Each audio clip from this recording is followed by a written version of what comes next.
채식만 하는데도 오히려 콜레스테롤이 올라간다? 너 채식하잖아. 나 콜레스테롤 210 나와서 그럼 놀래요. 그러니까 오를 이유가 전혀 없는데 왜 올랐을까? 저도 그게 의문이에요. Bring on the omelets. The U.S. Dietary Guidelines Advisory Committee has changed its stance on high cholesterol food.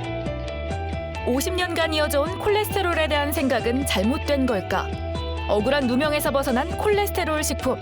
콜레스테롤에 대한 오해와 진실을 TV 닥터에서 공개한다.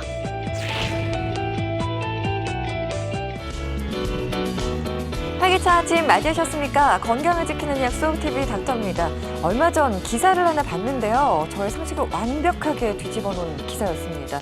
그 콜레스테롤 함유량이 굉장히 높다고 알려진 식품이 있죠. 이 식품들이 콜레스테롤 수치에는 영향을 주지 않는다고 해서 최근 미국에서 콜레스테롤 1일 섭취량 권장량을 제외했다고 합니다. 근데 사실 저는 이 기사를 보고도 정말로 그럴까 하는 의구심이 들거든요. 어떤가요, 선생님? 자, 그러면 과연 그 말이 맞다면 삼겹살을 원 없이 드셔도 된다는 뜻일까요? 아니면 지금도 달걀을 노른자는 빼고 흰자만 드시는 분들도 계시잖아요. 제 주변에는 새우를 끊으신 분도 계십니다. 콜레스테롤 때문에. 그래서 저도 사실 궁금하기 때문에 오늘 TV 닥터 자세히 보시면 말미쯤에 확실하게 정리를 해드릴 수 있을 것 같습니다. 네, 말씀해 주신 게 다 오해라고 결론이 났으면 좀 좋겠어요. 네. 많은 분들이 오랜 시간 동안 건강의 적신호로 여기셨죠. 이 콜레스테롤에 대한 오해와 진실에 대해서 오늘 낱낱이 파헤쳐 보도록 하겠습니다. 부산대학교 병원 내분비대사내과 김인주 교수님 자리하셨습니다. 어서 오십시오. 어서 오세요. 네, 안녕하십니까? 네, 반갑습니다. 네. 네, 교수님께도 첫 질문으로 좀 드려야 될 것 같아요. 네. 콜레스테롤 함유량이 높은 음식으로 우리가 알고 있는 음식들이 있죠. 네. 이게 진짜 수치에는 영향을 안 주는 건가요? 한마디로 대답하자면 네. 그렇습니다입니다. 오, 그래요? 예. 예. 그래서 이제 콜레스테롤 논란이 이렇게 생기는 네. 배경을 우리가 한번 생각을 해봐야 될 것 같아요. 네. 그래서 암을 제외하고 예. 우리나라에서 네. 제일 이제 사망 원인으로 중요한 질병이 네. 무엇이라고 알고 계십니까? 교통사고 아닐까요? 교통사고? 교통사고는 질병은 아니니까는요.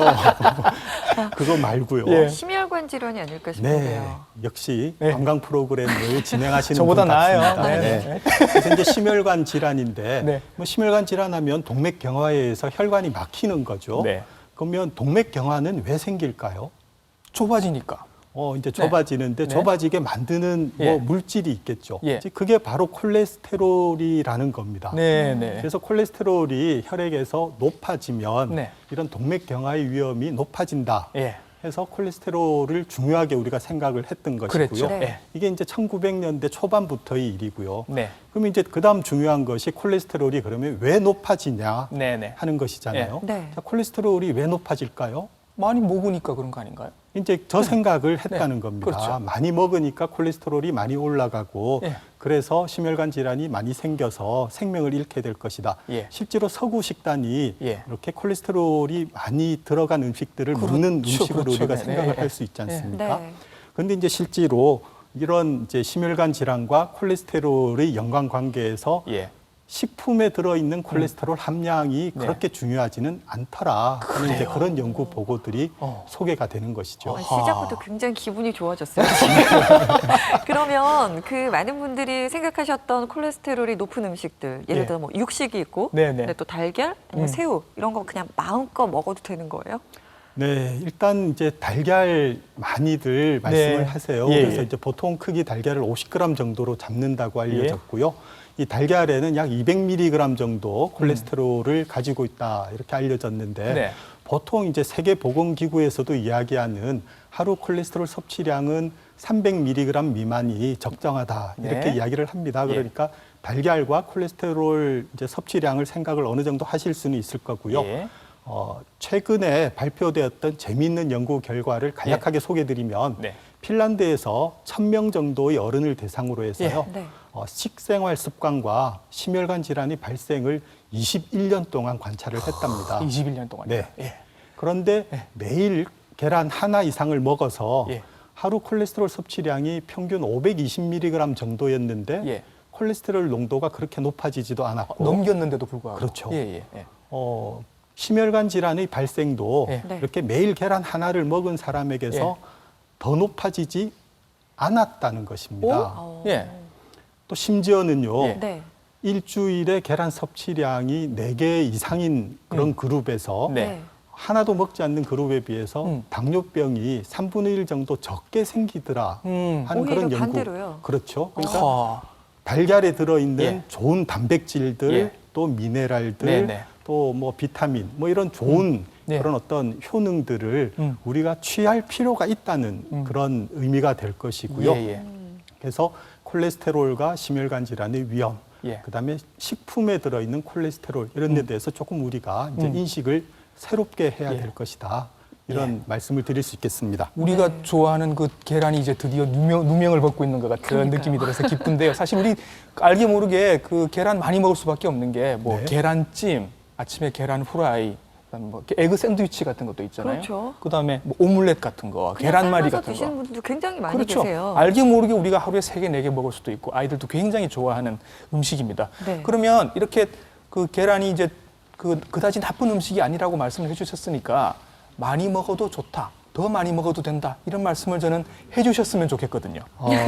그거는요. 이제 예. 우리가 이 그림을 보면서 네. 설명을 드릴 텐데요. 네. 건강을 유지하기에 적정한 우리 에너지 섭취량이라는 게 있지 않겠습니까? 아, 예, 예. 그래서 이제 보통 우리나라 같으면 어른들은 하루에 2,200에서 2,400, 네. 많으면 이제 2,600 정도 킬로칼로리 섭취를 하라는 건데 네. 어른에서 지방으로 네. 섭취해야 될 열량이 총 에너지의 30% 정도는 넘지 말아야 한다고 이야기를 하거든요. 예.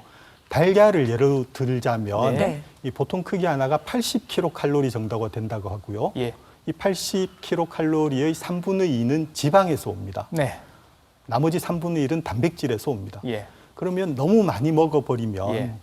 이 지방의 섭취 제한 양을 넘겨버리는 넘어설 수가 있겠죠. 예, 예, 예. 조리법도 중요하다고 생각을 합니다. 네. 삶은 계란보다 우리가 계란 프라이를 해버리면 아, 기름이 더 적어도 들어가는군요. 그렇죠. 적어도 30칼로리 이상 증가될 거라고 아하. 이야기를 하거든요. 네, 네, 예. 오믈렛 만들면서 예. 안에 햄 넣고 치즈 넣고 그러니까. 아. 뭐 그렇게 해버리면 아. 또 거기다가 뭐 과일 또 몇 조각 곁들이면 그랬죠. 이제 영양 과잉의 아. 에너지 섭취 과잉의 문제를 우리가 생각을 반드시 하셔야 되죠. 그렇군요. 그래서 예. 계란 자체를 먹는 것은 상관이 없는데 네. 콜레스테롤의 측면이라는 거고요. 예. 그래서 이렇게 영양소의 전체적인 윤곽과 이런 배분을 생각을 하면서 적절하게 섭취를 해야 되겠죠. 이전보다 조금 느슨해진 건 맞지만 완전히 봉인 해제가 된 것 같지는 않은 그런 느낌입니다. 근데 콜레스테롤 얘기를 우리가 지금 계속 하는 이유가 그 전까지 우리가 알고 있던 콜레스테롤은 마치 독약인 것처럼 독인 그렇습니다. 것처럼 먹으면 네. 안 되는 것처럼 지금까지 알고 있는 분들이 많으셨거든요. 네. 콜레스테롤은 우리 몸에 꼭 필요한 성분이잖아요, 교수님. 그렇습니다. 네. 그래서 이제 콜레스테롤이 우리 몸에서 어떤 일을 하고 있는지를 이제 그림을 통해서 알아보면은요. 일단 콜레스테롤은 네. 우리 모든 세포의 골격을 형성하는 골격. 예. 그런 재료가 됩니다. 예. 그다음에 이제 우리가 흔히 스테로이드 호르몬 하는 그 여러 가지 관련 호르몬들, 성 호르몬을 비롯해서 네. 일반적으로 우리가 스테로이드 호르몬 할 때는 뭐 면역력을 지켜주고 네네. 또 염증 작용에 대해서 제어하는 그런 네. 작용도 가지고 있고 또 무엇보다도 스트레스를 네. 잘 이겨내게 만들어주는 뭐 그런 역할들이 스테로이드 호르몬이고요. 예. 또 더 나아가서는 이 콜레스테롤이 특히 성장기 때 이렇게 뇌, 네. 신경 신경? 조직의 이제 발육에 굉장히 중요한 성분이고 뇌의 구성 요소이거든요. 네. 그러니까 콜레스테롤 섭취가 적절하게 이루어져야 네. 이 우리 몸의 건강이 유지가 될 수 있다 예. 하는 것만은 예. 그런 분명한 일이다 하는 것을 꼭 인식을 하셔야 되고요. 네. 근데 이제 그 콜레스테롤이 우리 몸에 들어오는 예. 그래서 콜레스테롤이 증가되는 경로는 예. 두 가지가 있습니다. 예. 하나는 우리가 음식으로 먹는 섭취를 거, 예, 하는 예. 것이고요. 네. 하나는 간에서 음. 콜레스테롤을 새로 만들어내는 것입니다. 네. 어느 것이 더 중요할까요? 간에서 만들어내는 게 아닐까요? 난 먹는 거. 역시 정확하게 알고 계시고요. 먹는 게 저보다 상관이 나아요. 없다고 네. 말씀을 저보다 해주시니까. 80% 찍어봤습니다. 정도의 예. 우리 몸의 콜레스테롤이 예. 간에서 만들어지는 거다 이렇게 네. 알려져 있습니다. 그래서 먹는 것이 차지하는 비중이 그렇게 높지 않다는 것이고 네. 또 서로 많이 먹었다 하더라도 콜레스테롤을 장에서 흡수할 수 있는 능력이 하루에 한 500mg 정도이다라고 알려져 있습니다. 그럼 나머지는 배설이 되는 건가요? 그렇죠. 아, 근데 이제 그게 같이 섭취하는 지방, 뭐 단백질, 예. 탄수화물하고는 다른 이야기니까요. 그렇죠, 그렇죠. 콜레스테롤만 보면 그렇다는 것이죠. 예. 그래서 콜레스테롤은 배출되지만 그렇죠. 다른 성분들은 뭐 배출이 안 되는 지방이나 거군요. 탄수화물은 섭취될 수 있으니까 네. 많이 먹는 게 곤란해질 수 있다는 생각을 하셔야 되고요. 네, 네. 콜레스테롤만 본다면 적게 먹으면 간에서 더 많이 만들어내고요. 예. 많이 먹으면 간에서 적게 적게 만들어내고. 만들어내고. 그래 이제 균형을 이루는 체계가 잘 잡혀져 있기 때문에 네. 콜레스테롤만으로는 너무 걱정할 필요는 없습니다 하는 그런 어떤 메시지가 되는 것입니다. 야, 좋네요. 음식 얘기가 나와서 말인데 저희가 모유도 한번 좀 짚어봐야 될 것 같아요. 모유 수유가 좋다는 건 다들 알고 계시지만 이 모유를 먹이면 콜레스테롤 수치가 높아져서 걱정하는 또 어머님들이 계시더라고요. 모유는 어떤가요? 네, 그래서 이제 보통 분유들이 예. 이제 지방도 줄이고 네. 콜레스테롤도 뺐습니다. 이제 이런 이야기들을 그렇게 자랑을 하면서 아마, 하죠. 예. 네, 그런 논란이 커지는 것 같고요. 예. 실제로 모유를 먹는 신생아들 콜레스테롤 레벨이 분유를 먹는 경우보다 콜레스테롤 수치가 더 높은 것은 사실이라고 예. 알려져 있습니다. 그런데 이제 뭐 모유를 끊게 되면 금방 이제 정상 보통 수준으로 회복이 되는 것이고요. 네. 아. 더 중요한 것은 네. 이 모유를 먹고 큰 아기들이 예. 이제 어른이 되었을 때 네. 심혈관 질환이 덜 걸린다는 거죠. 예, 예. 그러니까 심혈관 질환에 대한 보호작용을 모유 수유를 통해서도 얻을 수 있다는 겁니다. 그러니까 이제 단순히 신생아 때 콜레스테롤 수치가 조금 높아질 수 있다는 것만으로 모유가 해로울 수도 있나 이런 걱정을 하는 것은 이제 모유에 대한 모독이다. 그렇죠. 무조건 모유입니다. 네. 뭐 면역력이라든지 전체의 건강을 생각을 하고 또 아기의 예. 이 심리적인 면까지 생각을 한다면 모유 섭취의 장점은 이 콜레스테롤 때문에 네. 뭐 이렇게 깎아내릴 일이 전혀 없다. 그렇죠. 그래서 이런 논란은 너무 어처구니 없는 일이다. 이렇게 말씀을 드리고 싶습니다. 네. 아, 지금까지 교수님 말씀을 들어보니까 진짜 우리가 콜레스테롤에 대해서 너무나 잘못 알고 있었구나라는 생각이 들었어요. 근데 이제 보통 잘못 알고 있을 경우에는 우리가 굉장히 느슨하게 생각했었던 경우가 많은데 이건 오히려 더 엄격하게 알고 있었던 것들이 많아서 마음이 한결 가벼워집니다. 네. 이번 콜레스테롤에 대한 뉴스가 어떤 의미인지 저희가 화면으로 좀 모아봤습니다. 만나보시죠.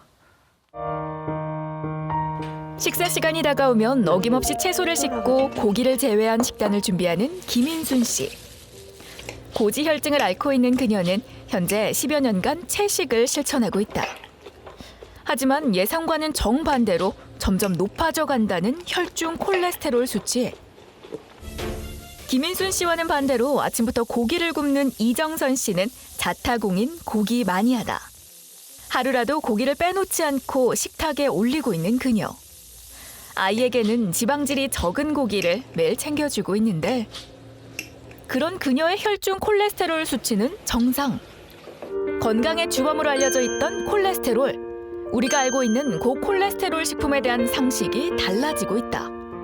Bring on the omelets. The U.S. Dietary Guidelines Advisory Committee has changed its stance on high cholesterol food. The committee says cholesterol is no longer considered a nutrient of concern and dropped its recommended limit of 300 milligrams per day for adults. 1961년 이래 피해야 할 음식으로 지목됐던 콜레스테롤 음식이 이번 권고안으로 그 누명을 벗게 됐다. 먹는 콜레스테롤과 혈중 콜레스테롤은 상관이 없다는 이야기인데 포화지방의 대표 음식인 소고기와 달걀. 혈중 콜레스테롤을 높인다며 나쁜 지방이라는 오해를 받고 있지만 사실 이런 식품들을 섭취해도 콜레스테롤은 급격히 늘지는 않는다.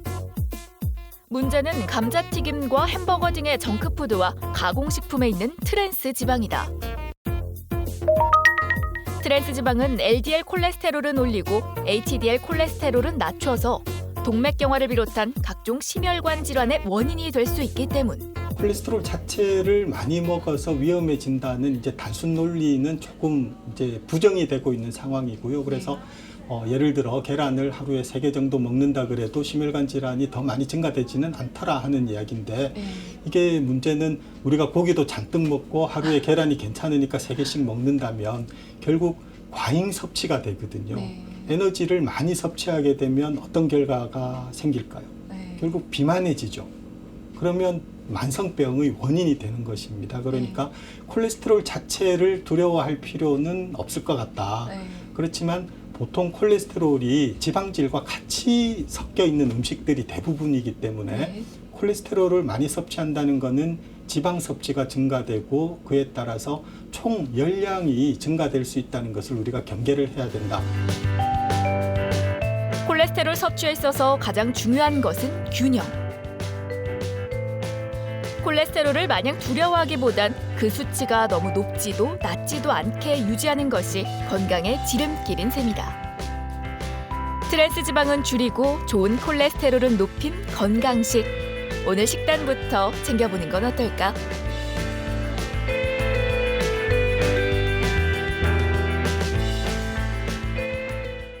화면을 보고 나니까요, 마음이 한결 더 놓입니다. 지금 이제 고기와 달걀을 중심으로 말씀을 해주셨어요. 그런데 이 고기와 달걀 이외에도 또 누명을 쓰고 있는 식품들이 굉장히 많지 않을까라는 생각이 들거든요. 어떤 식품들이 있나요?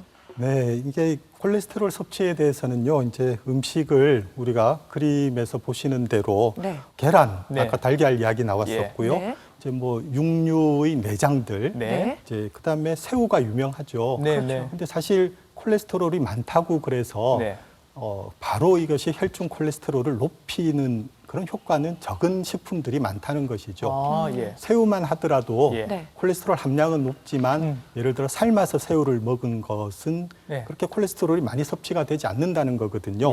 근데 이게 그림에서 보셨듯이 이 콜레스테롤이 많은 새우를 튀겨버리면 이야기가 달라진다는 조리법에 것입니다. 문제가 생기는 거죠. 그래서 우리가 콜레스테롤이 많이 들어있는 음식도 중요하지만 더 중요한 것은 콜레스테롤을 쉽게 올리는 음식을 기억을 하셔야 됩니다.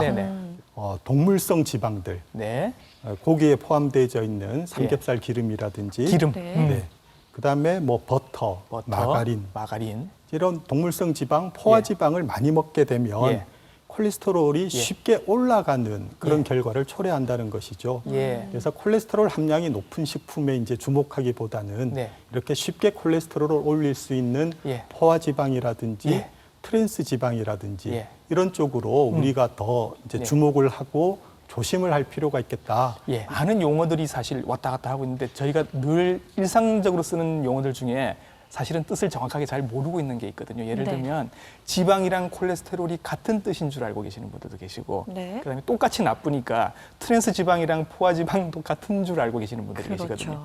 교수님 나오신 김에 오늘 용어들 족보 정리 좀 부탁드리겠습니다. 네, 우리 몸에 존재하는 전체적인 지방의 종류를 통틀어서 총지질이라고 하고요. 이제 우리가 기억을 해야 될 지질의 종류는 두 가지다 하고 생각을 하시면 됩니다. 우선 콜레스테롤, 계속 논란이 된, 그래서 벌집 아시죠? 벌꿀이 만드는. 그래서 이 벌집의 밀랍을 생각을 하시면 그게 콜레스테롤이다 이렇게 생각을 하시면 되고요. 그다음에 이제 지방이라고 하는 거죠. 이건 우리가 뭐 삼겹살 구울 때라든지 곰국을 만들 때 뜨는 기름, 위에 둥둥 뜨는 빠져나오는 기름, 이제 그걸 생각하시면 되고요.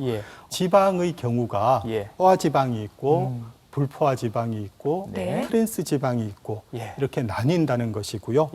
포화 지방은 대표적으로 뭐 유제품이라든지 육류에서 나오는 그런 동물성 기름을 이야기를 하는 것이다.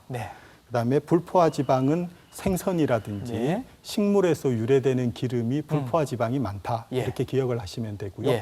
이제 식물에서 나오는 기름을 뭐 수소를 첨가한다든지 아주 높은 온도에서 처리를 해서 이제 성질을 바꾼 것이 트랜스 지방이다. 이렇게 기억을 하시면 되겠습니다. 그래요. 근데 많은 분들이 이제 포화 지방이랑 트랜스 지방이 안 좋다고 이제 생각을 하고 계신 것 같아요. 그러면은 이 음식들은 안 먹는 게 좋은 건가요? 포화 지방과 트랜스 지방은 철저하게 조심을 해야 될 지방들이고요. 이제 그 이유는 첫째는 전체적인 에너지 섭취량을 증가시킬 수 있다는 측면이 있고요. 이제 두 번째로는 포화 지방, 트랜스 지방 모두 우리 몸에 들어가면 콜레스테롤의 합성을 증가시키게 됩니다. 그러면 이제 나쁜 콜레스테롤이 증가될 가능성을 그만큼 높이게 되는 거죠. 네네. 그래서 포화지방, 트랜스지방의 위험도가 있는 것이고요. 예. 특히 트랜스지방의 경우에는 좋은 콜레스테롤도 더 떨어뜨리는 예. 그런 나쁜 작용을 하기 때문에 심혈관 질환의 위험도가 크다고 그러죠. 네. 그래서 우리나라의 이제 식사 권고안에는 트랜스지방은 1% 미만, 포화지방의 섭취는 뭐 7, 8% 미만의 열량 섭취를 이야기를 하고요. 네. 이제 미국에서는 포화지방 10% 미만, 트랜스지방은 제로. 뭐 그런 주장들을 이제 권고안으로 담고 있습니다. 아, 그러면 포화지방도 나쁘긴 하지만 한 10% 정도까지는 일단은 허용을 하는 걸로. 네, 그렇습니다. 예, 예. 이제 동물성 단백질이 예. 어쨌든 우리 몸에 중요한 단백질이 근본이 되고 예, 예. 또 뭐 철분이라든지 뭐 그런 이제 위시한 미량 원소나 예. 뭐 비타민 이런 것들을 예. 생각을 한다면 육류 섭취를 우리가 포기할 수는 없는 거고요. 그렇죠, 그렇죠. 예. 물론 이제 뭐 어떤 이유로 육류가 싫으신 분들은 뭐 예. 생선이라든지 예. 뭐 식물을 통해서도 물론 단백질 급원을 네. 이용을 할 수 있겠지만 예, 예. 이런 이제 미네랄을 생각을 한다면 네. 이제 적절한 정도의 육류 섭취도 우리가 예. 필요하다 예. 하는 생각은 해야 됩니다. 예, 그러면 포화지방만큼이나 나쁘다고 했던 그 트랜스지방 아까 0%까지 말씀을 하셨거든요. 네. 어떻습니까? 완전히 안 먹는 게 좋은 게 트랜스지방인가요? 할 수만 있다면 예. 안 먹는 것이 좋다고 보통 이야기를 합니다. 네. 그런데 이렇게 그림에서 보시는 대로 네. 이 트랜스 지방이 흔히 함유되기 쉬운 것들이 뭐 어린이들이 좋아하는 감자튀김이라든지 팝콘이라든지 네. 뭐 쿠키, 예. 케이크 뭐 그다음에 이런 인스턴트 큰일 났다. 정크푸드들 네. 뭐 이런 것을 만드는 과정에서 사용되고 있고 예. 또 만드는 과정에서 트랜스 지방이 생기기도 하거든요. 네. 그래서 이제 이런 면들 때문에 트랜스 지방을 뭐 전혀 섭취하지 않는다는 거는 어쩌면 불가능한 일일 수 있겠으나 최대한 줄일 수 있도록 노력을 해야겠죠. 한때 콜레스테롤이 너무 위험하다고 이렇게 알려지는 바람에 그때부터 채식으로 바꾸신 분들이 굉장히 많으시거든요. 네. 예, 그래서 그래도 배는 고프니까 옛날에 먹던 버릇 때문에 배는 고프니까 이제 대신 고기 대신 다른 걸 드시는 거예요. 뭐 떡, 빵 이런 걸로 대체하신 네, 분들이 네. 계시거든요. 이런 분들이 건강 검진을 받고 깜짝 놀라십니다. 콜레스테롤이 높아서. 교수님 왜 그런 거죠? 네. 또 뭐 콜레스테롤 또 네. 특히 중성 지방이 높아지는 경우가 네. 많은데요. 예, 예.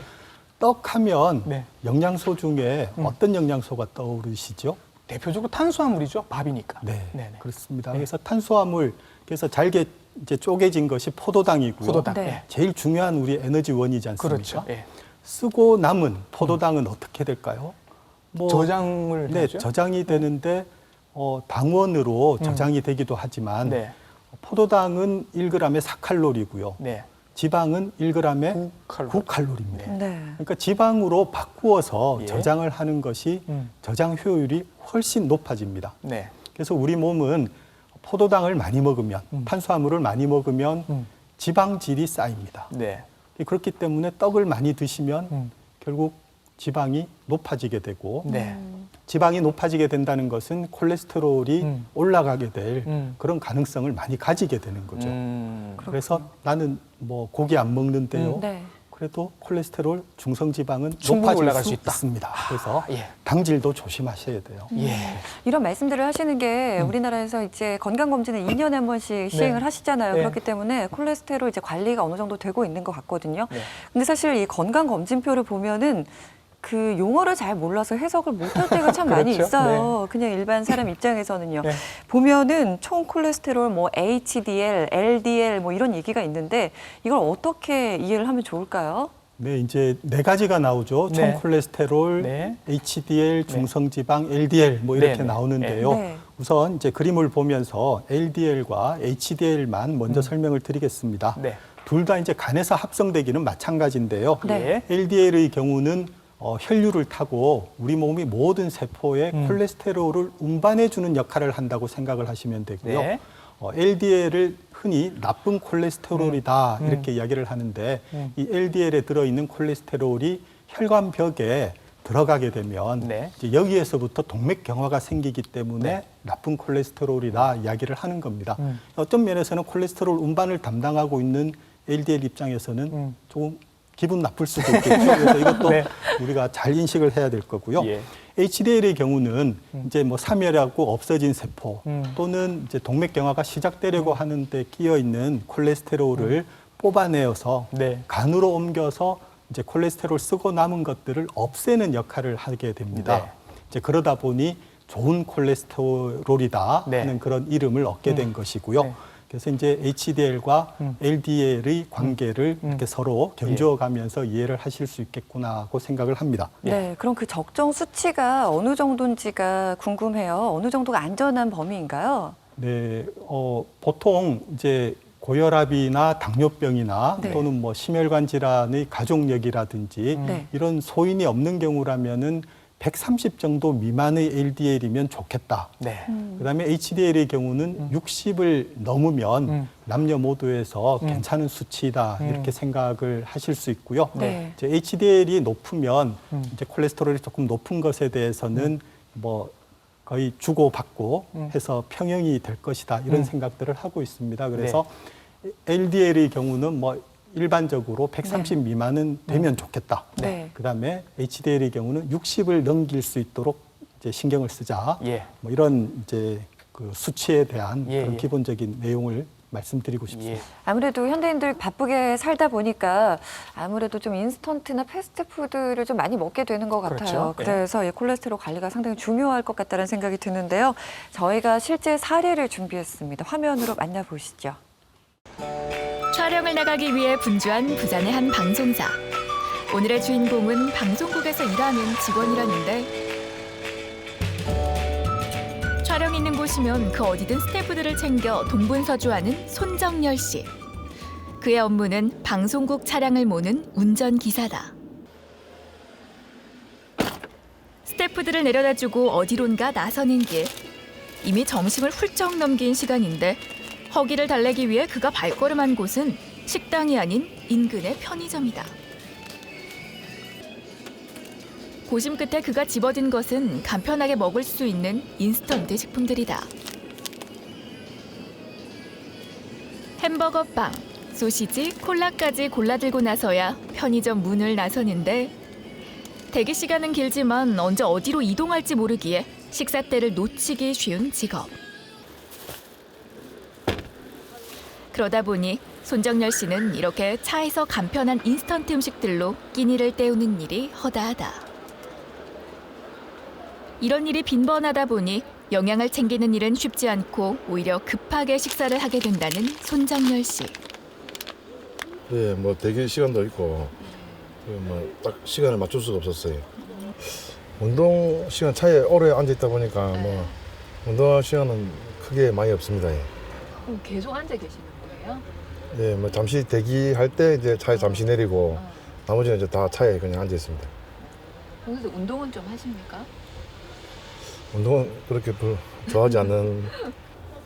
대기하는 시간은 길지만 운동은 즐겨하지 않는 손정열 씨. 주로 스마트폰으로 지루한 시간을 달랜다. 한 잔 먹고 수제갈비. 일과를 마치고 오늘은 친구를 만나러 가는 길. 언제나 그랬듯 그가 선택한 메뉴는 고기. 그는 매일 고기를 챙겨 먹을 만큼 소문난 고기 마니아다. 새끼도 하면 고기를 먹는 거다. 고기를 먹는 거다. 그렇다 보니 낮이든 밤이든 가리지 않고 계속되는 고기 사랑. 고기를 좋아하는 동료와 함께라면 배가 부를 때까지 원 없이 먹는다는데 지글지글 고소한 맛의 유혹에 오늘도 마음을 빼앗겨버린 손정열 씨와 그의 친구. 그렇네, 맛있네. 회식이나 친구들 만나면 그진 뭐 삼겹살에 소주 한 잔 하니까 심할 때는 아침 점심도 삼겹살 먹을 때도 있습니다. 집밥은 언제 드세요, 집밥은? 집밥은 뭐 추석이나 설 때 한 번씩 먹고 뭐 그진 밖에서 이렇게 친구들 만나가 소주도 한잔 하고 이렇게 고기 삼겹살을 참 좋아합니다. 곱창이라든가 대부분 기름진 걸 좀 많이 먹는 편이죠. 그때 술도 같이 드시고요. 네, 술도 같이 먹고. 불규칙한 식사와 육식과 술을 즐겨하는 그. 콜레스테롤 수치는 과연 괜찮을까? 그의 몸에 이상이 없는지 검진을 하기 위해 다음날 부산의 한 대학병원을 찾았다. 콜레스테롤 수치를 확인하기 위해 체열을 실시. 결과는 정상 범위보다 많이 높았다. 일단은 콜레스테롤은 200 넘어가면 높다고 우리가 보는 거고요. 젊은 연령에서는 180 잘 안 넘거든요. 빨리 걸을 수 있도록 노력을 해서 이게 뱃살을 좀 줄이셔야 됩니다. 할 시간이 있으신가요? 운동은 거진. 그래서 이번에 처음 검사하신 거니까 높다고 바로 약을 쓰기보다는 이런 이제 식생활. 다이어트가 필요한 손정열 씨, 식단 관리부터 실시하기로 했다. 밥은 한 30% 이상 잡곡이 포함되도록 이렇게 해주시는 것이 좋고요. 그 다음에 이제 이 등푸른 생선, 살코기, 네, 살코기 위주로 해서 이 정도 양은 이렇게 챙겨 드셔도 괜찮습니다. 한다고 많이 힘 안 드셨어요? 콜레스테롤을 방치하다 현재는 당뇨병을 앓고 있다는 어르신. 그때 다리가 조금만 걸으면 혈액순환이 안 돼서 이제 다리에 쥐가 나고 못 걷게 되는 그런 현상을 우리가 파행이라고 합니다. 근데 그런 파행 증상이 불과 100m, 200m 정도 걸으면 이렇게 절여서 주저앉아서 쉬어야 되는 뭐 그런 정도로 혈관이 막히신 경우고요. 우리가 항만에 근무를 했어요. 그러다 보니까 저녁 때 뭐 일 마치고 난 다음에 소주 한 잔 꼭 하고 그 다음날 아침에는 속이 좀 안 좋아가지고 뭐 이래 뭐 밥도 못 먹고 점심시간에는 와장창 먹고 또 저녁 때는 또 이제 일하면서 또 소주 한 잔 하고 뭐 그걸 갖다가 한 15년 정도 반복을 하다 보니까 그런 뭐 콜레스테롤을 방치할 경우 동맥 경화증이 발생하기도 하는데 혈관이 심하게 좁아진 경우 혈관 내부의 스텐트 기구를 이용해 좁아진 혈관을 확장하는 시술을 실시하게 된다.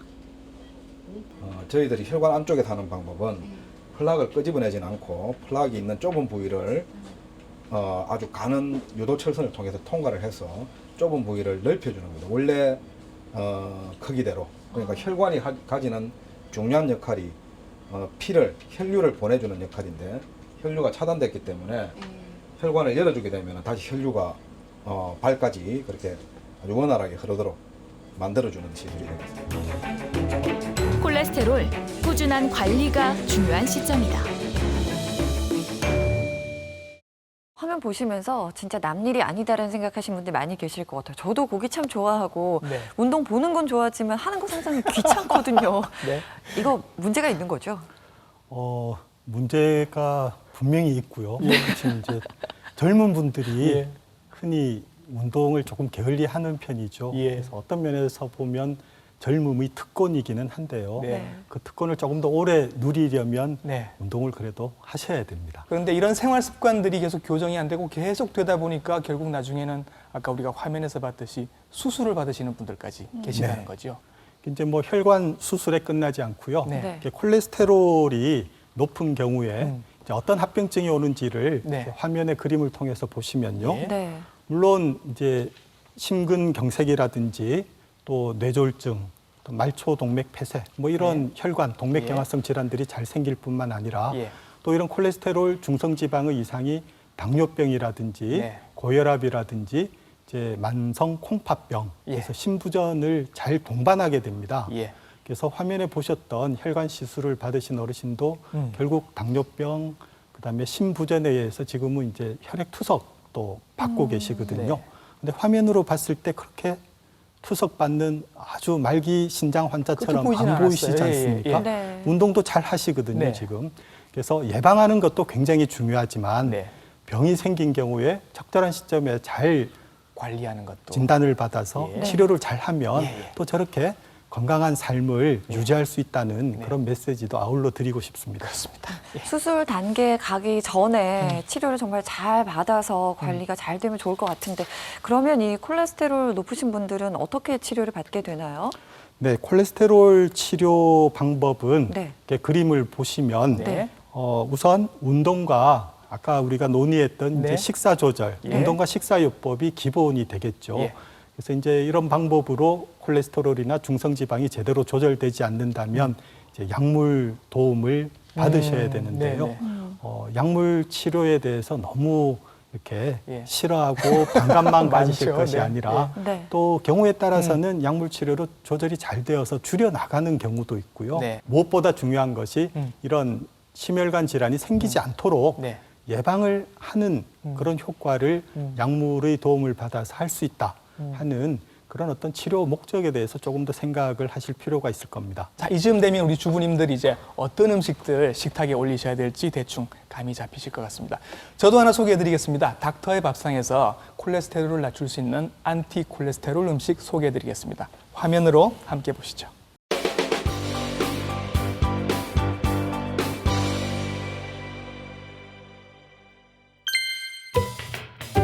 닥터의 밥상. 오늘은 몸에 좋은 콜레스테롤은 높이고 몸에 나쁜 콜레스테롤은 낮춰 혈관 건강에 도움을 주는 요리 생강차와 양파 단호박 크림 수프 함께 만들어 볼까요?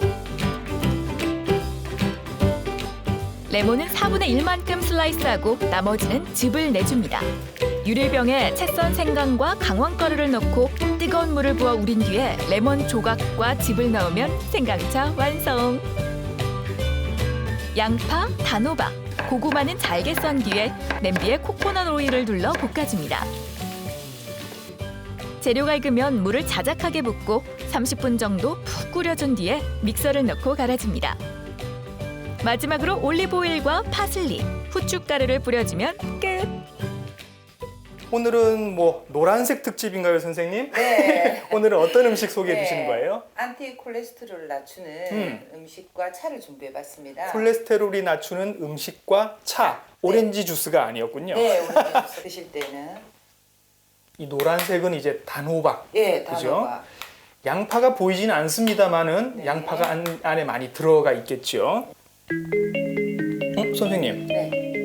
저희가 건강 음식 소개해드려야 되는데 네. 달지 않나요, 너무? 고구마가 들어가서 아, 그래요? 조금 설탕 이런 종류는 전혀 안 전혀 안 들어가고. 넣으셨는데 네. 그런데 이렇게 달아요? 네. 아, 양파 때문에 그런 것도 양파의 있겠군요. 단맛도 있고 고구마도 들어가. 단호박도 달 테니까, 네, 그죠? 맞습니다. 아, 양파는요, 펙틴이라는 성분이 들어있습니다, 여러분. 펙틴은 콜레스테롤을 낮춰주는 효과가 있거든요. 중국 음식들, 기름기가 그렇게 많은 중국 음식들이 여러분들 보면 대부분 다 양파가 들어가 있습니다. 그런 이유가 있는 거죠. 다 펙틴이라는 좋은 성분이 들어있고요. 단호박은 비타민 A의 보고입니다. 비타민 A. 생강 같은 경우는 진저롤이라는 성분이 들어있습니다. 진저롤은 항균 작용이 굉장히 강하거든요. 여러분 왜 회 드실 때 보면 회 옆에 생강 조금씩 이렇게 잘라서 올려놓은 거 보셨죠? 혹시 생선에 이게 문제가 있으면 항균 작용을 하라고 생강을 같이 주시는 겁니다. 또 항균 작용만 강할 뿐 아니라 항염증 작용이 강합니다. 우리 동맥경화라고 하는 것이 사실은 혈관 안에서 염증 작용이 생기는 거거든요. 그 염증을 막아주는 역할을 이 생강 안에 들어있는 진저롤이 하는 겁니다. 혈액 속 기름을 잡는 안티콜레스테롤 요리 여러분도 꼭 한번 만들어 보세요. 네, 안티콜레스테롤 요리까지 지금 만나봤습니다. 마지막으로 이제 교수님이 좀 정리를 해주셔야 될 것 같아요. 얼마 전에 관상이라는 영화 네. 유명했었죠. 네. 마지막 장면에서 파도는 봤는데 그 뒤에 있는 바람을 보지 못했다는 주인공의 회한이 서린 네. 엔딩 장면이 있습니다. 예. 그래서 콜레스테롤이 심혈관 질환에 나쁘다는 것은 변하지 않는 일입니다. 예. 그런데 콜레스테롤을 올리게 하는 주범이 음식에 들어있는 콜레스테롤, 그래서 우리가 먹는 콜레스테롤 자체이기보다는 네. 전체적인 열량의 정도, 네. 그다음에 포화지방산, 트랜스 지방과 같이 콜레스테롤 옆에 또는 콜레스테롤 뒤에 숨어 있는 문제점들이 더 큰 것이다. 예.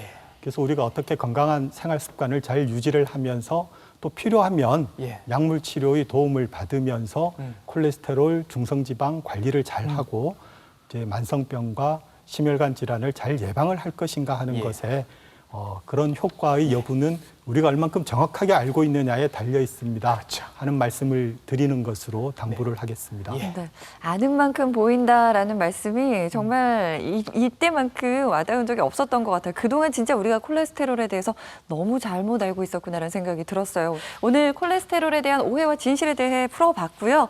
부산대학교 병원 내분비대사내과 김인주 교수님께서 좋은 말씀 나눠주셨습니다. 고맙습니다. 수고하셨습니다. 감사합니다. 고맙습니다. 여러분은 오늘 하루 무엇을 드셨나요? 좀 더 달콤하고 자극적인 음식을 찾진 않았나요? 좀 더 간편하다는 이유로 찾은 음식이 우리에게 독이 될 수 있습니다. 조금만 넣으면 조금만. 우리의 입맛까지 바꿔버린 위험한 음식들. 하여튼 많이 사줬어요. 잘 먹는다 해가지고. 하여튼 집에 보통 한두 봉지씩 막 구부러 다니고. 근데 지금 생각해보면은 그게 노란색이 이제 황색 색소 사오는데 그거를 내가 아무 생각 없이 너무 먹였던 거 아닌가. 아이들이 즐겨 먹는 과자부터 바쁘다는 이유로 즐겨 찾는 인스턴트 음식에 이르기까지 각종 가공식품 속 식품 첨가물이 지금 우리의 몸을 위협하고 있습니다. 독소는 체내에 쌓여 비만을 일으키고 비만은 염증을 유발해 만성 질병의 원인이 되기도 하는데요. 소주 한잔 하고 여기 고기 삼겹살 참 좋아합니다. 평소 깨끗한 생활 환경을 추구하고 있는 당신, 혹시 독소에 내 몸을 너무 노출시킨 것은 아닐까요? 쉬는 거는 둘째치고 약간 구토 증상이 일어날 때가 좀 있어요.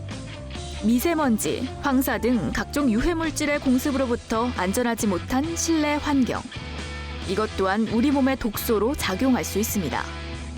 독이란 거는 우리가 질병이나 이런 검사 수치에 나타나지 않는데 뭔가 내가 문제가 있다, 불편하다, 생활에 뭔가 장애가 있다, 없던 증상이 나타났는데 그거의 원인을 잘 모를 때 어떤 독이라는 용어를 썼었거든요.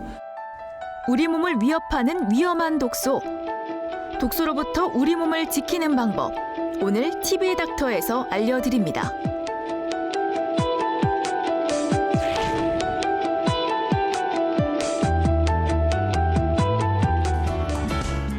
활기찬 아침 맞이하셨습니까? 건강을 지키는 약속 TV 닥터입니다. 여러분은 어제 어떤 음식 드셨나요? 여러분 구미에 맞는 음식 드신 분도 계실 거고 또 간편해서 인스턴트 음식 드신 분도 많이 계실 겁니다. 그런데 그런 음식 드실 때 이 음식이 내 건강을 해칠 수도 있겠구나라는 생각 해보셨습니까? 사실 매일매일 세 끼를 챙겨 먹다 보면 이런 생각하면서 먹기가 쉽지가 않죠. 그런데 이런 음식들이 우리 몸에 독소로 작용할 수 있다고 합니다. 그래서 오늘 TV 닥터에서는요, 독소에 대해 자세히 알아보도록 하겠습니다. 오늘은요, 곽동원 선생님이 개인적인 사정으로 함께해 주지 못하셨습니다. 그래서 구원투수 한 분을 모셨는데요. 인제대학교 부산백병원 김태균 교수님 자리하셨습니다. 어서 오십시오. 네, 반갑습니다. 김태균입니다. 반갑습니다. 네. 문제가요, 이런 독소가 우리 몸 안에 들어오면 그냥 자연스럽게 빠져나가면 큰 문제가 되지 않겠죠. 이 독소가 체내에 쌓여서 만성 질환으로까지 이어질 수 있다고 합니다. 그래서 오늘 이 시간을 통해 독소에 대해 알아보려고 하고요. 동의의료원 한방내과 홍상훈 교수님 자리하셨습니다. 어서 오십시오. 예, 반갑습니다. 홍상훈입니다. 현대인들 정말 많은 독소에 노출돼 있는 것 같아요. 실제로 많이 노출이 돼 있는 거죠? 예, 그렇습니다. 우리 현대인들은 과거에 비해서 영양 과잉 상태에 있거든요. 우리가 영양분을 충분히 섭취하면 그 영양분들은 이제 우리 몸을 대사를 위해서 쓰고 나머지들은 저장하게 됩니다. 적당량 저장하게 되면 그거는 나중에 우리 몸의 예비력을 키우는 데 도움이 되지만 많이 저장하게 되면 그 저장된 것들이 나중에 문제를 일으킵니다. 우리 흔한 말이 있잖아요.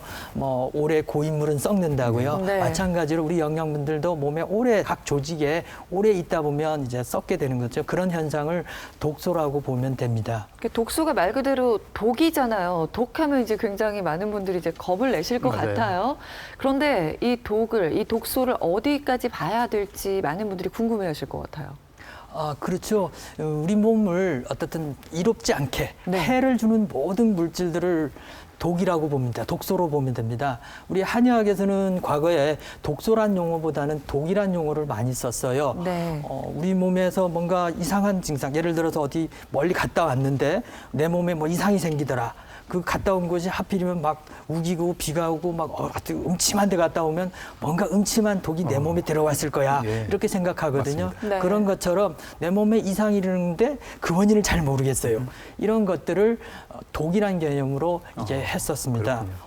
우리 몸에는 이렇게 우리 몸에 이롭지 않은 것들을 오면 이렇게 내보내는 그런 시스템을 가지고 있습니다. 그 시스템을 주로 하는 게 간장과 신장에서 주로 합니다. 네. 그래서 간에는 이런 시스템을 해독 작용이라고 우리가 얘기를 하거든요. 예를 들어서 우리가 음식을 통해서 들어오는 뭐 지용성 비타민이라든지 알코올이라든지 여러 가지 유해 물질들을 우리 간에서 대사 과정을 거쳐서 무해한 물질로 만들어서 담즙을 통해서 몸 밖으로 이렇게 배출하는 과정을 거칩니다. 우리가 예를 들어 볼까요? 제가 비타민 C를 예를 들어 보면 우리 몸에는 비타민 C를 섭취할 때 우리가 인위적으로 천연물에 있는 과 합성된 걸 두 개를 줬을 때 우리 몸은 천연물을 먼저 씁니다. 그리고 나서 그게 다 쓰고 나면 합성품을 쓰게 된다고 하거든요. 이건 왜 그러냐면 우리 몸이 그만큼 천연물 쓰거나 이런 것들이 편하기 때문입니다. 그러니까 아까처럼 가공식품이라는 걸 많이 흡수하게 되면 그것들은 곧 간에 부담을 줍니다. 이런 부담이 적당할 때는 좋게 작용하지만 너무 과하게 되면 독소를 만드는 그런 원인으로 작용하게 됩니다. 네, 뭔가 단계가 많으면 많을수록 우리 몸이 부담스러워하는 당연하지요. 거겠군요. 그렇습니다. 그렇군요. 가공식품 안에는 엄청나게 많은 식품 첨가물들이 들어있거든요. 한 젖에 따르면요, 우리가 한 해 섭취하고 있는 식품 첨가물은 성인 체중 55kg 기준으로 약 25kg 정도로 합니다. 25kg이면 그 작은 알갱이, 그 작은 가루를 우리가 1년에 25kg을 그렇죠. 먹는다고요? 그 중에서도 보존료가 가장 많이 섭취되고 있어요. 지금 교수님께서 말씀을 해주신 걸 들어보니까 생각보다 범위가 많이 넓을 수 있겠다는 맞아요. 생각이 드네요. 맞습니다. 그런 일일 섭취 권장량 같은 게 있나요? 실제 가공식품 속에는 하루에 요만큼만 드세요 그러는 하루 허용 최대 섭취량이 있습니다. 초콜릿 같은 경우 우리 아이들 좋아하죠. 4개 정도. 보존료가 함유된 캔 음료 4개. 발색제가 들어있는 햄 통조림은 한 통이 하루 허용 섭취량입니다. 이 중에 우리 아이들이 많이 섭취하는 햄, 소시지 등의 육가공품 안에는 발색제, 아지산 나트륨 등이 있는데요. 이런 물질들이 몸 안에 들어오면 단백질 성분의 아민과 결합을 해서 발암 물질이에요. 햄이나 소시지가 안 좋다는 건 뭐 모든 분들이 알고 계셨겠지만 이게 발암 물질이 될 수 있다고 생각까지는 많은 분들이 못 하셨을 것 같아요. 어머님들 밥상 차리실 때 조금 더 신경을 써 주셔야 될 것 같다는 생각이 맞습니다. 드네요. 육가공품을 자주 섭취한 군들에서는 자주 섭취하지 않은 군보다는 폐호흡 기능이 많이 떨어지는 것도 있습니다. 즉 만성 폐쇄성 폐질환의 발생률이 75% 정도 증가하는 것으로 알려져 있어요. 이렇게 얘기가 나왔으니까 조금 더 심각한 얘기 해보겠습니다. 가공식품보다 이제 더 안 좋은 게 많은 분들이 패스트푸드라고 이제 생각을 하시잖아요.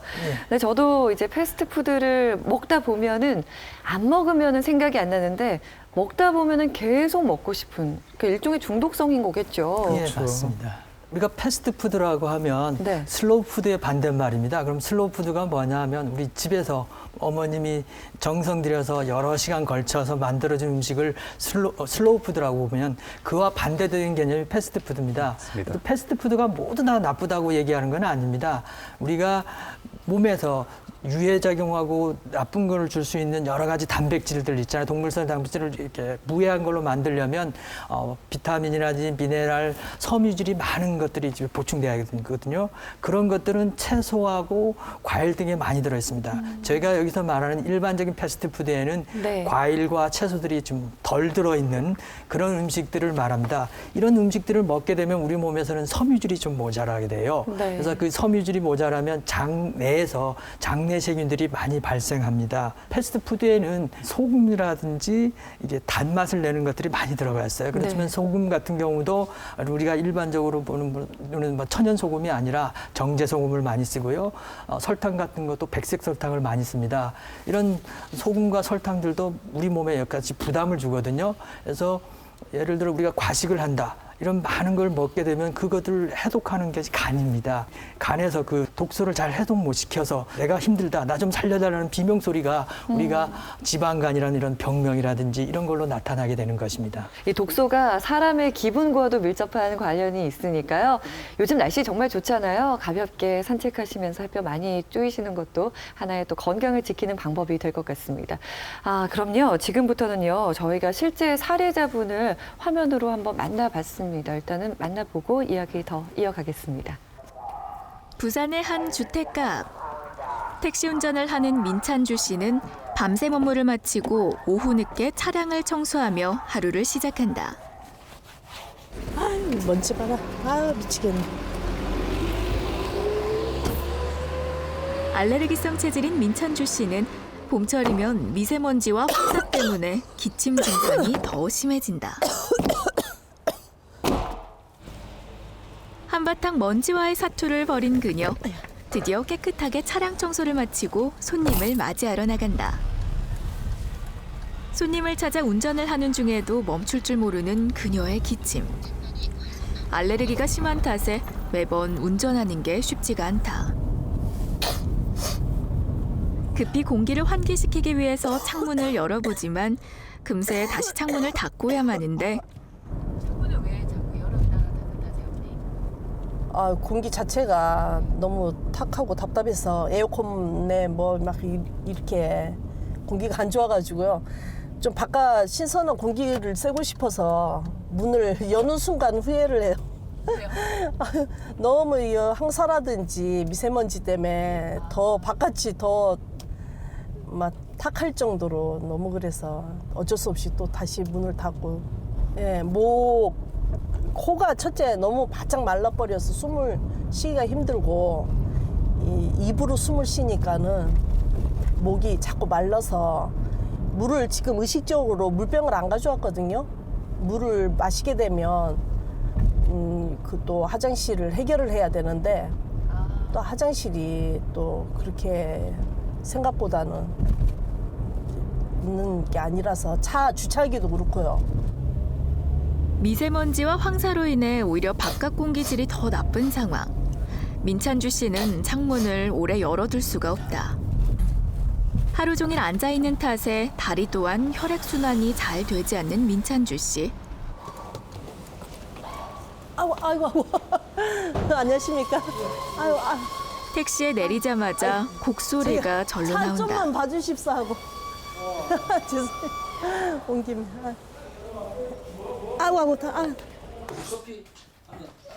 예. 고맙습니다. 주시면 감사하죠. 요즘 황사가 왜 이렇게 심해요? 더 심해지는 것 같아요. 중국에서 날라오는 건 뭐 우리나라에서도 어쩔 수 없지. 2시간 이상 일하면은 한 5분씩 일을 쉬어줘야 되는데 택시라는 열악한 환경에서 그게 잘 안 되죠. 사람이 상대하다 보면은 많이 스트레스도 많이 쌓이고. 뭐 택시라는 그렇잖아. 정차해갖고 어디 뭐 쉴 수 있는 자리가 없잖아. 전부 다 보통은 좀 더 카메라가 달려있고 이러니까 어디 갖다 대놓고 쉴 수 있는 자리가 없어요. 그러니까 항상 차에 앉아 있어야 되니까 피곤한 거니까. 저녁에 누워 잘 때도 똑바로 누워 자면은 가슴이 이렇게 짓눌려요. 이걸 풀어줄 시간이 없으니까. 안 하시네. 속이 답답한 거 이거는 혈관이 안 좋아서 그래요. 그러니까 잠을 많이 자야 되고 또 기름진 음식 먹지 말아야 되고 술을 안 먹잖아요. 술을 안 먹으니까 기름진 음식 먹지 말아야 되고 잠도 좀 많이 자야 돼요. 내가 혈관이 안 좋고 이게 뭐 씻어내는 게 택시 운행을 하며 겪는 스트레스와 애로사항을 동료와 함께 이야기하고 나니 이제야 한결 마음이 가볍다. 오후 5시 다시 어디론가 분주히 이동을 하는 민찬주 씨. 그녀가 가는 곳은 바로 인근의 식당이다. 저녁을 먹기 위해 돼지 국밥집을 찾았다. 와, 푸시게 주셨네. 평소 따뜻한 국물 요리를 즐기는 그녀는 돼지국밥은 특히 좋아하는 메뉴다. 부추에 새우젓에 청양고추까지 듬뿍 넣어 돼지국밥을 즐기는 민찬주 씨. 이미 충분히 맵고 짤만한데도 반찬을 넣어 더 짜게 간을 한다. 택시 운행을 하다 보니 매번 돼지국밥처럼 먹기 간편한 음식을 찾는다는 민찬주 씨. 밥을 들이마시듯 먹는 속도 또한 빠르다. 어머니 지금 드시는 게 점심이에요, 저녁이에요? 아, 지금 몇 시나 됐죠? 5시. 아, 5시네요. 저도 모르겠어요. 점심인지 저녁인지. 저희가 움직이는 게 불규칙하다 보니까 끼니 제때 그 개념이 없이 그냥 움직이다 보면 배고프면 밥을 먹고 배 안 고프면 계속 일하고 이런 식으로 돼 있어서 저도 식사 시간이 몇 시인지를 모르겠고 끼니가 어떻게 됐는지 모르겠어요. 식사 속도가 좀 빠르시네요. 아, 빨리 먹고 또 일을 나가야 돼가지고요.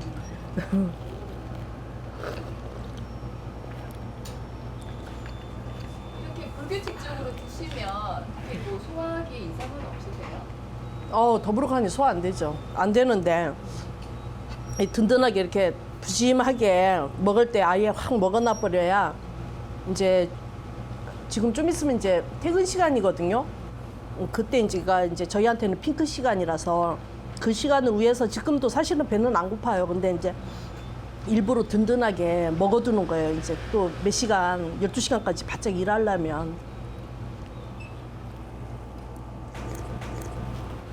평소 불규칙적인 식습관과 택시 운전을 하면서 받는 스트레스로 자극적인 음식을 즐기는 그녀. 과연 건강에는 이상이 없을까? 네, 안녕하세요. 이쪽으로 들어오세요. 다음 날 그녀의 식습관과 생활 패턴에는 문제가 없는지 정확한 진단을 위해 부산의 한 대학병원을 찾았다. 편하게 쉬시고요. 그 움직이는 거 있잖아요. 움직이는 거가 좀 필요한 시기가 왔나 봐요. 지금까지는 잘 버티셨는데 지금의 어떻든 밸런스나 이런 문제를 해결하기 위해서는 좀 몸을 좀 움직여야 되고 우리 식습관 같은 거 보면 약간 매운 음식들 있잖아요. 그걸 많이 좋아하세요? 네? 그런 매운 음식 같은 것들도 조금 줄여가는 상황이 좀 필요하고 좀 앞으로 좀 할 일이 많아지네요. 보세요. 뒤로 말아보세요. 옳지, 됐고요. 약간 다리에 부종이 좀 있네요. 예, 알레르기가 많아요. 담이 좀 많게 보이거든요. 담이 많다는 거는 우리 몸에서 정상적인 어떤 체액순환이 좀 안 되는 거예요. 그럼 체액순환이 안 될 때는 두 가지가 있어요.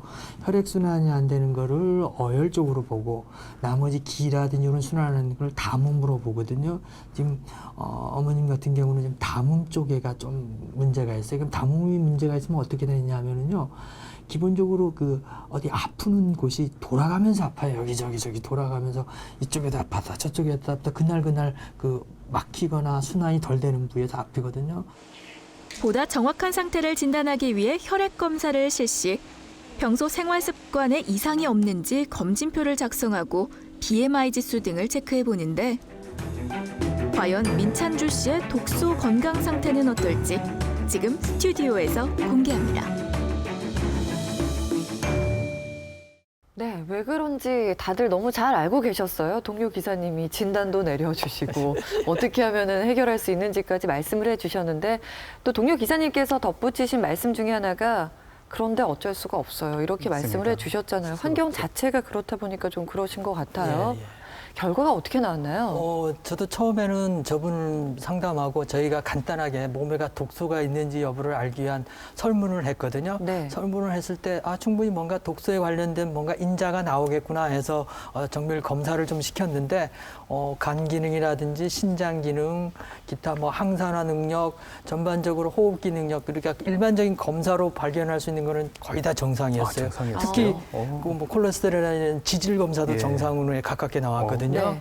그래서 좀 깜짝 놀랐어요. 단지 우리가 한방적으로 보는 그 한방 진단 설문이라고 있거든요. 네. 그 설문을 통해서 이렇게 해보니까 습 패턴, 조 패턴이 좀 많이 나왔고요. 네. 그다음에 체성분 검사나 이런 그 기기적인 전기 어떤 흐름에 따라 우리 인체 성분을 이렇게 분석하는 경락 기능 검사에서 봤더니만은 약간 혈관 노화도가 좀 있고 네. 복부에 지방은 많이 좀 있으시더라고요. 네. 그리고 그 가슴이 아프다, 또 어디 순환이 안 된다, 뭐 이런 것들은 제가 충분히 이건 앞으로 나타나지는 않았지만 네. 독소니까 유의하고 너무 통증이 심하면 또 전문가들하고 또 상의하라고 또 얘기해줬고요. 어머님은 그래도 타고나신 게 좀 건강 체질로 예. 타고나셨던 거였죠? 정말 놀랐습니다. 아주 대단하시더라고요. 그러니까 저렇게 어려운 환경에서도 묵묵히 자기 역할을 잘 하시는 것 같습니다.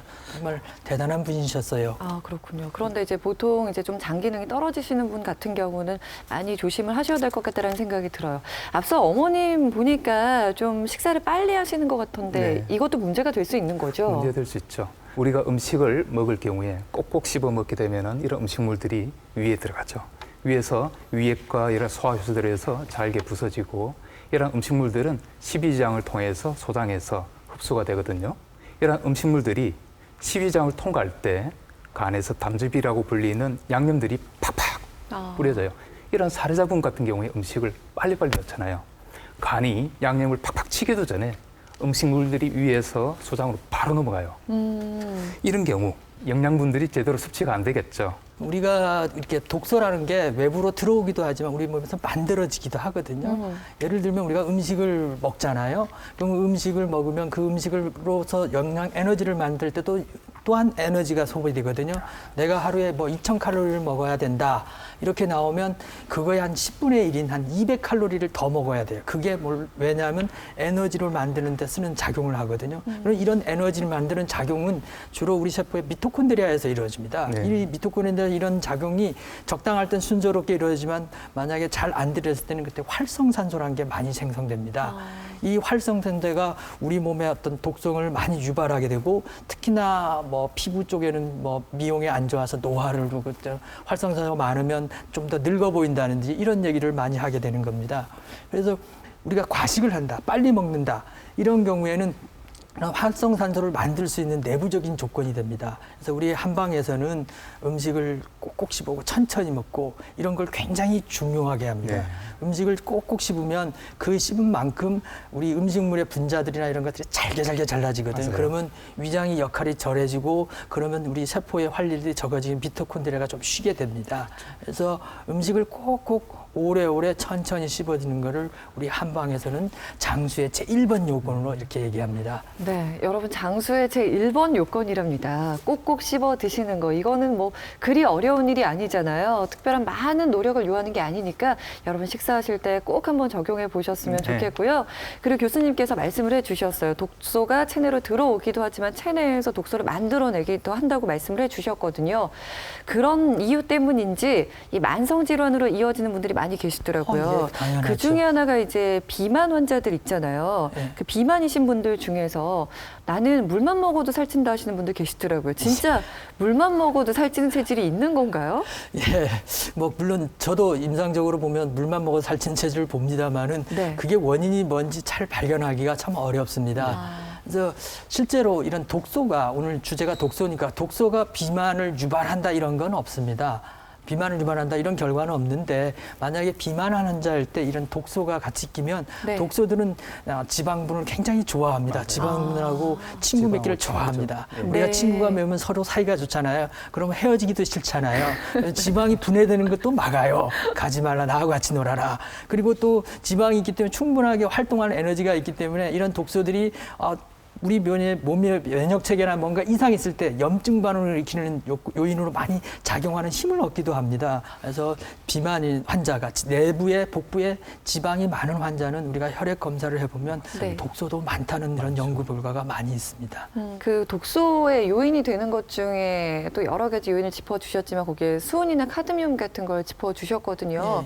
그래서 임신부들은 뭐 많이 먹지 마라 참치나 생선들을요 이렇게 말씀을 하시기도 하는데 실제로 이게 독소를 유발하긴 하나 봐요. 네, 한 조사에 따르면 우리나라 사람들은 참치 좋아하거든요. 혈중순 농도가 다른 나라에 비해서 월등히 높다고 합니다. 한국인 혈중순 카드뮴 농도 미국인보다 2~3배나 더 높은데요. 바로 생선이 우리 몸의 순 수치를 높이는 가장 큰 원인으로 지목되고 있습니다. 네, 그렇기 때문에 임신부들에게 이 생물 농축이 많이 된 뭐 참치나 큰 생선을 권하지 않는 이유가 아마 여기에 있을 것 같은데요. 그럼요, 이번에는 이 환경적인 요인, 다른 외부 요인에 대해서 좀 여쭙겠습니다. 화학 제품 사용은 어떤가요, 교수님? 예, 화학 제품도 상당히 많은 문제를 유발합니다. 특히나 우리가 주위에 살고 이게 환경 있잖아요. 이 환경의 변화가 우리 몸에 엄청난 영향을 줄 거라고 저도 실제 경험을 했었거든요. 저도 몇 년 전에 암을 좀 공부한다고 중국에서 이렇게 좀 연수를 했던 적이 있어요. 그때 겨울에 한 보름간의 엄청난 스모그에 제가 노출된 적이 있었거든요. 이게 시원한 바닷바람만 맞던 이 부산에서 살던 사람이 그 환경에 되니까 목도 아프죠, 피부도 알죠, 두통도 생기죠. 특히 아침에 일어나면 몸이 무겁죠. 별별 증상이 나타나더라고요. 그래서 제가 생각을 했어요. 앞으로 이런 환경의 변화는 우리 인류에게 전혀 예기치 않은 새로운 어떤 질병들을 많이 갖다 줄 거라고 그렇게 단언하게 생각했었습니다.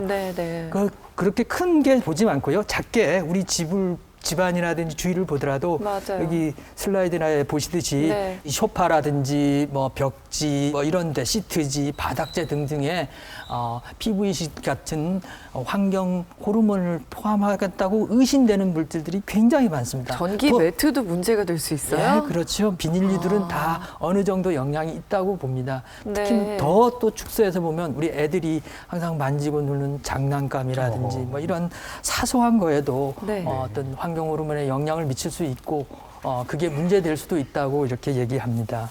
현대의학에서는 어떻게 검사를 하나요? 이 독소 네. 같은 경우는요? 현대의학에서는 피검사, 간단 피검사와 모바일 중금속 검사를 통해서 우리 몸에 독소가 얼마나 쌓이는지를 체크할 수 있거든요. 네. 한의학적으로 어떤 증상이 있거나 어떤 게 있으면 독소가 있다 이렇게 확정하게 단언되는 것들은 어떤 진단이나 검사법은 없습니다.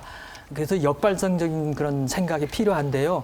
우리 몸에서 정상적이지 않는 이상을 주는 것들은 다 독소라고 보면 됩니다. 증상적으로 보면 술, 담배를 많이 하는 사람이라든지 또는 아침에 일어나면 몸이 무겁다든지 여기저기 아픈데 신경학적으로 사진 찍어보면 다 정상이 나온다든지 또는 피부에 반점이 생긴다든지 뭐 이런 증상들이 많이 호소하는 분들은 아마 독소를 의심해야 되고요. 고혈압이라든지 당뇨라든지 이런 약을 오래 먹게 되면 그런 당뇨약이나 고혈압도 이렇게 대사 과정에서 미네랄이라든지 바이타민이 많이 필요하거든요. 맞습니다. 그래서 옛날에 항상 어른들이 말씀하시잖아요. 약을 오래 먹게 되면은 잘 먹어야 된다. 이때 잘 먹어야 맞아요. 된다는 게 고기를 잘 먹어야 되는 게 아니라 야채라든지 이런 채소를 많이 먹어서 미네랄을 보충해야 되는 거죠. 그러니까 이런 분들도 저희가 독소라는 개념으로 한번 관찰하고 지켜보고 이렇게 하고 좋은 있습니다. 말씀이네요. 자연으로 돌아가지 않는 이상은 현대인들은 이 독소에서 자유로울 수가 없을 것 같아요. 그래서 이제 많은 분들이 현재 독소에 노출돼 있는 것 같은데요. 그래서 저희가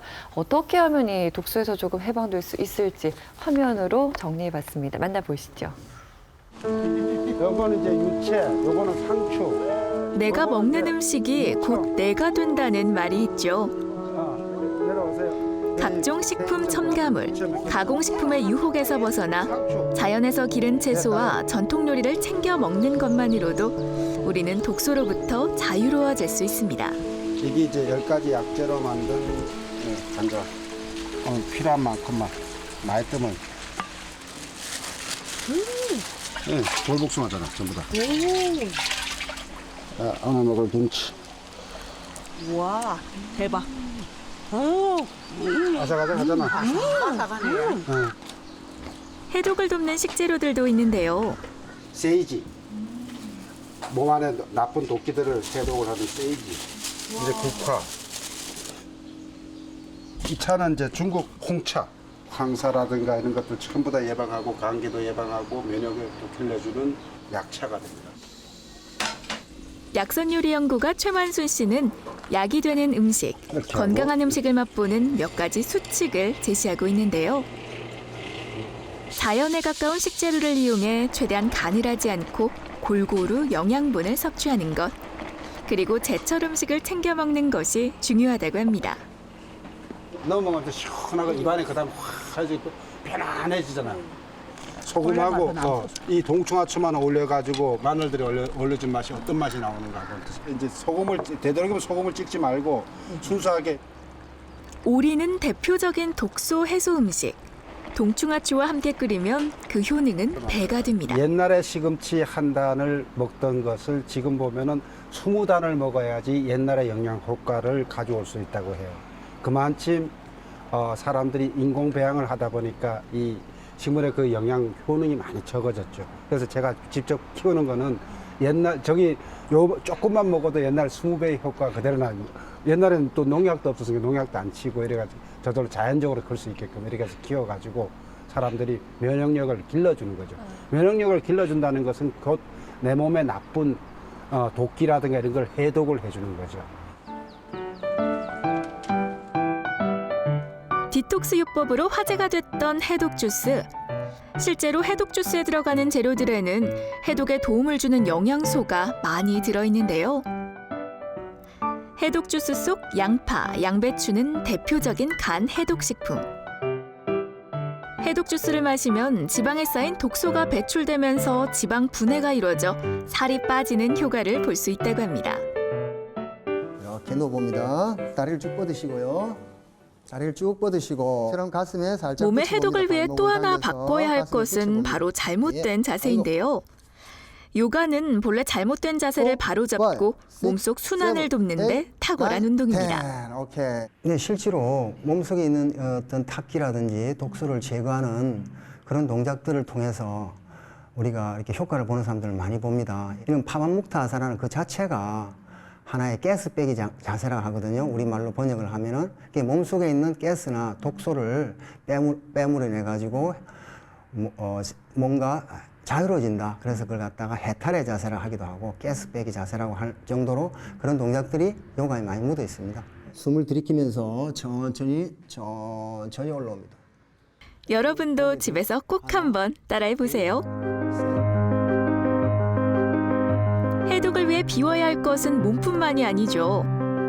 마음을 비우기 위한 명상의 시간도 필요합니다.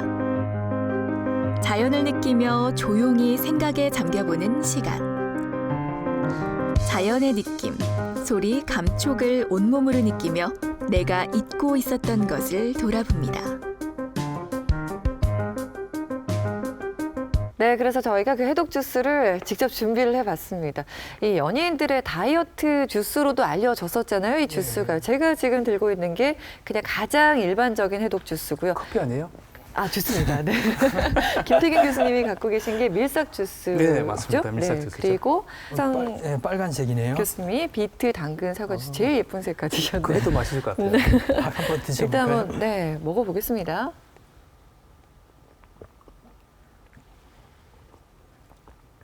맛이요. 굉장히 건강한 맛이네요. 이렇게 막 즐겨 먹을 수 있는 맛은 아닌 것 같고요. 약간 쌉스름하면서도 지금 여기엔 사과가 들어있어서 조금 달콤한 맛은 있네요. 향은요. 교수님은 어떠세요? 아유, 저는 약간 역한기가 나오는데 그나마 다행인 거는 계속 있으니까 나중에 약간 달달한 맛이 좀 있어서 네. 그나마 먹기가 좀 그래도 좀 수월했었습니다. 이게 진짜 효과가 있는 건가요? 효과가 있다고 돼 있죠. 해독 주스에는 양배추와 브로콜리가 있는데요. 이 양배추 브로콜리는 장에 많은 도움이 된다고 돼 있고요. 제가 마시는 이 밀싹 주스는 비타민과 미네랄이 많이 들어있기 때문에 간과 혈액을 깨끗이 하는 데 도움이 되고 있고 밑에는 면역력을 증진시켜주고 항산화 효과가 있는 뿌리 채소죠. 임상에서 이게 암 환자를 보기 때문에 네. 이런 해독이나 이런 주스에 대해서 얘기 나올 때마다 굉장히 머리가 답답해지고 뭘 얘기해야 될지 모르는 그런 상황이 나옵니다. 일단은 우리가 평상시에 안 먹는 야채나 과일들을 이런 해독 주스라는 걸 통해서 먹게 되는 거는 굉장히 좋은 이득이에요. 그렇지만 이게 과연 그 사람한테 다 맞느냐 이런 게 항상 저한테는 이게 퀘스천처럼 이게 작용하거든요. 맞습니다. 그래서 저는 항상 환자분들 오시면 말씀드려요. 각자 자기만의 해독 주스를 한번 만들어 보시라고 그래요. 맞습니다. 몇 가지 원칙을 간단히 말씀드릴게요. 네. 해독 주스를 만들 때는 일단은 오래 먹어야 되니까 값이 싸야 되고요. 네. 구하기 쉬워야 되고요. 네. 그다음에 안전해야 돼요. 그리고 또 하나 효과가 있어야 돼요. 효과가 좀이라도 있어야 되니까 그거를 뭐 이렇게 알아보는데 우리가 식품마다 항암 효과, 항산화 효과에 대한 뭐 평가하는 이런 등급들이 많아요. 그래서 제철에 이렇게 보시고 그런 채소를 일단 고르시고요. 네. 이게 첫 번째고요. 또 우리 한의학에서는 이런 또 색깔을 굉장히 중요해요. 물론 요즘 들어서 뭐 팔토케미칼이라는 용어로 해서 이거를 뭐 일부 증명되기도 하지만 네. 우리 한의학에는 이 색깔을 다 갖추는 걸 되게 좋아해요. 근데 굉장히 의외예요. 한의학은 항상 그 검은색이어서 이왕이면 다 훔침하잖아요. 색깔을 중시하는 줄은 전혀 몰랐어요. 그렇죠. 항산화 효과를 높이려면 녹색 같은 거를 많이 먹어야 되고요. 그다음에 우리 독소를 풀려면 붉은색이라든지 흰색 이런 것들이 좋고요. 또 연령대로 달리합니다. 우리 젊은 사람들은 파릇파릇하잖아요. 이런 사람은 푸른색이나 이런 황토색 이런 것들을 많이 먹고요. 나이 든 사람은 우리 나이 들면 신장 기능이 떨어진다, 신기능이 떨어진다 합니다. 한편이면 한의학에서는 그 신기능을 검은색에 배속해 놨거든요. 그래서 나이 들면 검은색 쪽에 해당되는 푸드를 많이 먹어야 된다고 우리 믿고 있습니다. 그리고 가장 또 중요한 건 그때 당시에 증상이 있잖아요. 네. 내가 피부에 염증이 있다든지 아니면 뭐 물기가 많다 여러 가지 증상이 있으면 그런 것도 약간 가면 안 됩니다. 만약에 염증을 있다면 염증을 없애낼 때는 약간 쓴맛이 필요하거든요. 그래서 그 주위에서 봐서 쓴맛이 나는 걸 좀 넣다든지 네. 아니면 또 내가 너무 아까 사례자분처럼 너무 내가 뚱뚱하다 하면 뭐 다 약간 담담한 맛을 좀 넣다든지 아니면 기를 막 녹고 막 뭔가 기운을 낼 때는 역시 단맛이 최고입니다. 이런 것들을 같이 믹스해서 해야 되고요. 어쨌든 우리 몸에 새로운 게 들어오면 그거에 대한 평가를 해야 됩니다. 맞습니다. 항상 어느 정도 먹고 나면 그 설령 주스로 들어와서 작은 양이지만 네. 각자 사람마다 민감하게 반응하는 사람이 있거든요. 주기적으로 검사를 해서 최소한 이득은 안 되더라도 해는 되지 말아야 되거든요. 그래서 한번 정기적으로 검사를 좀 해보는 거를 전 권합니다. 그럼 궁금한 게요. 그 음식에 다 궁합이 있잖아요. 예. 그럼 이게 천연의 것이라고 해서 아무거나 막 섞어서 좋다는 거는 그냥 다 갈아서 먹어도 되는 건가요? 아, 저는 절대 그렇진 않다고 믿습니다. 아까처럼 궁합이 있고 네. 또 그런 것들이 또 뭐냐 각자 사람마다 또 어떤 인종마다 또 다르거든요. 네. 그래서 절대적인 가치 이것이 좋다 이게 왕이다 하는 것은 없습니다. 그러니까 환자분들이 저한테 질문하면 제가 답을 못하는 거예요. 어떻게 답을 해야 될지 이렇게 답을 해서 뭐 이게 일반적으로 좋다 한다라도 이분한테 좋지 않을 수도 있기 때문에. 근데 앞서 그 화면 보시면서 홍상훈 교수님이 그 사례자분들 운동하시는 모습 보면서 그래요, 저게 제일 좋아요 이렇게 얘기하셨어요. 어떤 운동이 좋나요? 왜 좋다 그러냐면 우리가 독소가 있으면 독소를 배출하려면 우리 한방에서는 혈액순환을 강요하거든요. 그래서 혈액순환을 좋기 위해서는 운동이 좀 필요합니다. 특히나 하체 근력을 강화시키는 운동들이 굉장히 중요해요. 그래서 이런 하체를 운동을 단련하시는 뭐 할 거 없으면 뭐 달리기도 좋고요. 네. 이런 것들을 주로 많이 권하는 거. 하체 운동에서 근력이 좀 운동하기 싫다. 이런 분한테 두 번째로 권하는 게 산행입니다. 예, 산을 올라가는 게 가장 좋습니다. 그렇다고 너무 높은데 오르내리는 거는 이게 득보다는 손해가 너무 많습니다. 네. 평균 한 15도에서 30도의 나지막한 동산을 오르내리는 게 가장 좋습니다. 그래요. 근데 무엇보다 가장 중요한 게 쌓이기 전에 예방할 수 있으면 더 좋을 것 같아요. 물론 환경적으로 그럴 수 있는 환경이 아니라고는 말씀해 주셨지만 그래도 저희가 최소한의 노력은 해봐야 되지 않겠습니까? 예. 대부분의 독소는 음식이나 입을 통해서 들어오잖아요. 우리가 들어온 음식을 우리 몸에서 작용하고 에너지로 만드는 거를 우리 한방에서는 비위가 한다고 그래요. 근데 비위는 한의사들은 습기를 싫어한다고 그래요. 이 습을 제일 많이 만드는 행위가 과식과 과음입니다.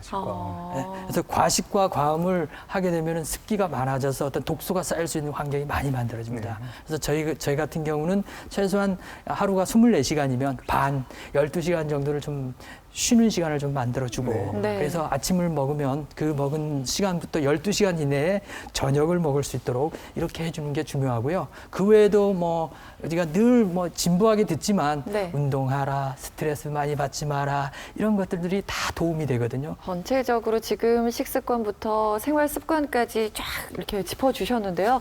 마지막으로 당부의 말씀 부탁드리겠습니다, 교수님. 예.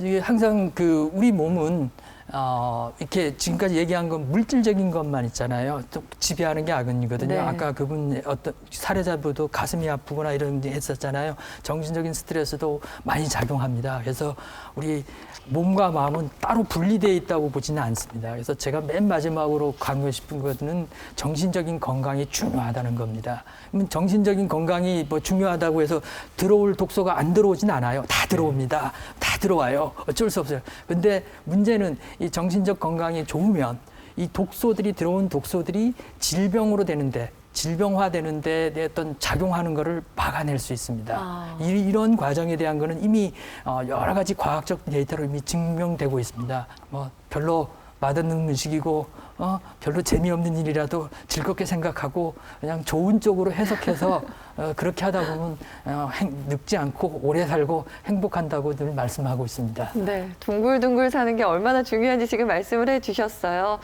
그리고 밥상 차리실 때 여러분 식탁 한번 점검을 해보실 필요는 있을 것 같습니다. 독소가 많이 쌓이는 가공식품이나 인스턴트가 많이 들어있진 않은지 한번 점검을 해주시고요. 교수님 말씀처럼 항상 마음가짐 좀 편하게 하셔가지고 스트레스 안 받을 순 없지만 스트레스를 풀 수 있는 방법을 찾으셔가지고요. 이 독소에서 조금 자유로워지셨으면 좋겠습니다. 오늘 TV닥터에서는 독소에 대해 알아봤고요. 동의의료원 한방내과 홍상훈 교수님께서 좋은 말씀 함께 나눠주셨습니다. 고맙습니다. 감사합니다.